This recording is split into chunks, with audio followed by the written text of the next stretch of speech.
ఉత్తరాంధ్రకు కొత్త రెక్కలు తెచ్చిన అద్భుతం. భోగాపురం అంతర్జాతీయ విమానాశ్రయం ప్రారంభోత్సవ ఘట్టానికి సర్వం సిద్ధమైంది. ప్రధానమంత్రి నరేంద్ర మోదీ ఇవాళ ఎయిర్పోర్ట్ ను ఘనంగా ప్రారంభించి జాతికి అంకితం చేస్తారు. అనంతరం ప్యాసింజర్ టెర్మినల్ భవనాన్ని ఆయన పరిశీలిస్తారు. భోగాపురం వేదికగా 17,900 కోట్ల విలువైన బహుళ అభివృద్ది కార్యక్రమాలకు వర్చువల్ గా శంకుస్థాపన, ప్రారంభోత్సవం చేస్తారు. ఈ సందర్భంగా ఏర్పాటు చేసిన సభను ఉద్దేశించి ప్రసంగిస్తారు. ప్రధాని 2.5 గంటల పాటు భోగాపురంలో ఉంటారు. అనంతరం కర్ణాటకకు బయలుదేరి వెళ్తారు. ఈ మేరకు ప్రధాని పర్యటన వివరాలను ప్రధానమంత్రి కార్యాలయం విడుదల చేసింది. విజయనగరం జిల్లా భోగాపురంలో అల్లూరి సీతారామరాజు అంతర్జాతీయ విమానాశ్రయాన్ని ఇవాళ ప్రారంభించనున్నట్లు ప్రధానమంత్రి నరేంద్ర మోదీ ఎక్స్ లో పోస్టు చేశారు. మౌలిక వసతుల కల్పనకు ఈ విమానాశ్రయం ఊతమిస్తుందని పేర్కొన్నారు. ప్రధాని పోస్టును సీఎం చంద్రబాబు రీపోస్ట్ చేశారు.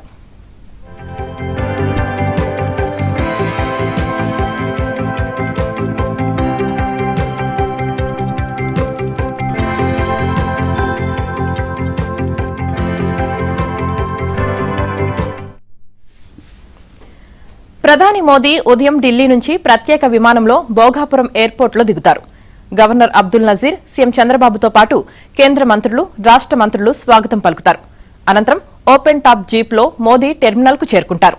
అక్కడ 13,000 మంది బాలికలు థీమ్సా నృత్యం, 200 మంది విద్యార్థినుల కూచిపూడి నృత్యంతో స్వాగతం పలుకుతారు. అక్కడి నుంచి ఓపెన్ టాప్ జీప్ లో సభా వేదిక వద్దకు చేరుకుంటారు. ఆ తర్వాత అక్కడ ప్రారంభోత్సవ కార్యక్రమాలు, ప్రసంగాలు కొనసాగుతాయి.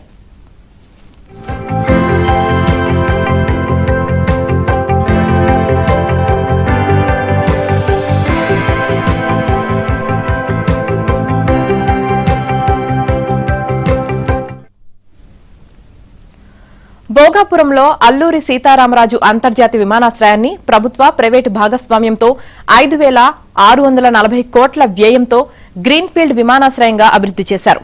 ఏటా 60 లక్షల మంది ప్రయాణికులు రాకపోకలు సాగించేలా దీనిని నిర్మించారు. ఆధునికమైన, నిరాటంకమైన, సమర్థవంతమైన ప్రయాణ అనుభవాన్ని అందించడం లక్ష్యంగా ప్రయాణికుల టెర్మినల్ భవనం రూపుదిద్దుకుంది. కార్యకలాపాల సామర్థ్యాన్ని పెంచేలా, భవిష్యత్తు విమానయాన అవసరాలను తీర్చేలా మౌలిక వసతులు, సాంకేతిక పరిజ్ఞానం, పర్యావరణ హిత సౌకర్యాలను విమానాశ్రయంలో ఏర్పాటు చేశారు. కృత్రిమ మేధ, building information modelling, air side 4.0 సాంకేతిక పరిజ్ఞానం, airport predictive operations centre, biometric passenger processing, automated baggage handling వ్యవస్థలు, ఇంటెలిజెంట్ ఆపరేషనల్ మానిటరింగ్ సొల్యూషన్స్ లాంటి అధునాతన సాంకేతిక పరిజ్ఞానాలను ఏర్పాటు చేశారు.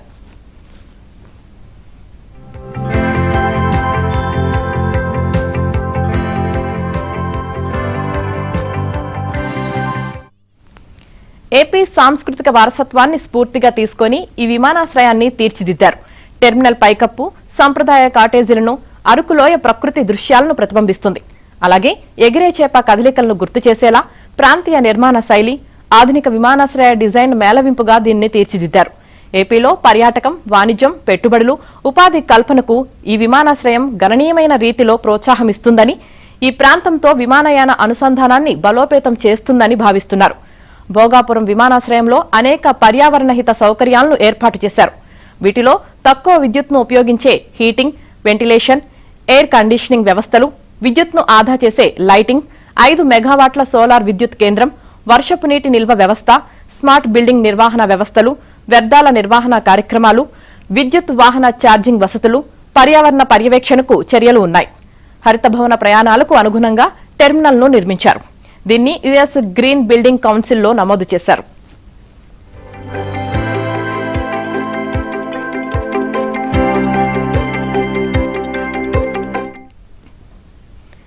ఇక ఎయిర్పోర్ట్ ప్రారంభోత్సవ కార్యక్రమానికి సుమారు 2,10,000 మంది రానున్నట్లు అధికారులు అంచనా వేశారు. ఇందుకు తగ్గట్టు 4,500 బస్సులను ఏర్పాటు చేశారు. వివిధ ప్రాంతాల నుంచి ఇవాళ వేకువజామున బస్సులు ప్రారంభమవుతాయి. ఇక బస్సుల్లోనే ప్రజలకు టిఫిన్ అందేలా ఏర్పాట్లు చేశారు. మధ్యాహ్నం సభ ముగిసిన తర్వాత భోజన పొట్లాలు అందిస్తారు. భోజన సరఫరా పనులను ఏజెన్సీలకు అప్పగించారు. మరోవైపు మండలాలు, నియోజకవర్గాలు, డివిజన్లు, జిల్లాల వారీగా క్లస్టర్లను విభజించి అధికారులు, సిబ్బందికి బాధ్యతలు అప్పగించారు. విమానాశ్రయం సమీపంలో 10 చోట్ల పార్కింగ్ స్థలాలను ఏర్పాటు చేశారు.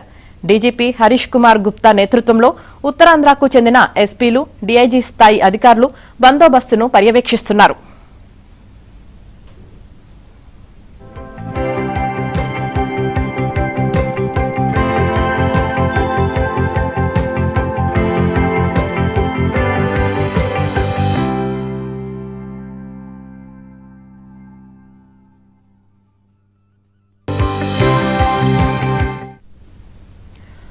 భోగాపురం పర్యటనలో భాగంగా విశాఖపట్నంలో 460 కోట్లకు పైగా పెట్టుబడితో అభివృద్ది చేస్తున్న ఏఎస్ఐపి సెమీ కండక్టర్ ప్రాజెక్టుకు ప్రధాని మోదీ వర్చువల్ గా శంకుస్థాపన చేస్తారు.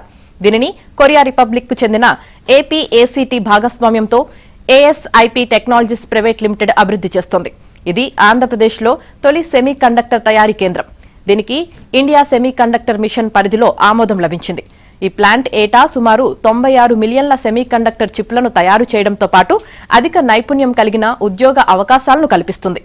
అదే సమయంలో సెమీ కండక్టర్ తయారీకి తోడ్పాటు అందించేలా పటిష్టమైన అనుబంధ వ్యవస్థను ప్రోత్సహిస్తుంది. Kurnool renewable energy zone phase 3 ఏకీకరణ కోసం ఏర్పాటు చేసే సరఫరా వ్యవస్థకు ప్రధాని శంకుస్థాపన చేస్తారు.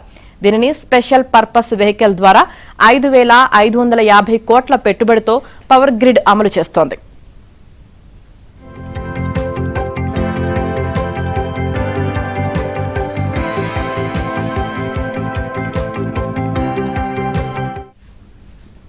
ఇక 3,550 కోట్ల వ్యయంతో నిర్మించే కర్నూలు పవన విద్యుత్ జోన్, సౌర విద్యుత్ zone part A, part B transmission వ్యవస్థను ప్రధాని మోదీ ప్రారంభిస్తారు. అలాగే 820 కోట్ల రూపాయలకు పైగా వ్యయంతో నిర్మించిన అనంతపురం, కర్నూలు సౌర విద్యుత్ జోన్ల ట్రాన్స్మిషన్ పథకాన్ని కూడా ప్రారంభిస్తారు. దీనిని పవర్ గ్రిడ్ ద్వారా అమలు చేస్తున్నారు. ఈ సరఫరా ప్రాజెక్టులు కర్నూలు, అనంతపురంలో ఉన్న పునరుత్పాదక ఇంధన జోన్ల నుంచి ఉత్పత్తి అయిన విద్యుత్ తరలింపును సులభతరం చేస్తాయి. తద్వారా జాతీయ గ్రిడ్ ద్వారా దేశవ్యాప్తంగా ఉన్న లబ్ధిదారులకు విద్యుత్ సరఫరా చేస్తాయి. అలాగే భారీ పరిమాణంలో పునరుత్పాదక విద్యుత్ను అనుసంధానించడాన్ని కూడా సులభతరం చేస్తాయి. డిమాండ్ ఉన్న ప్రాంతాలకు స్వచ్ఛ విద్యుత్ సరఫరాను మెరుగుపరుస్తాయి. మోదీ తన పర్యటనలో భాగంగా 1880 కోట్ల విలువైన జాతీయ రహదారి ప్రాజెక్టులకు శంకుస్థాపన చేస్తారు.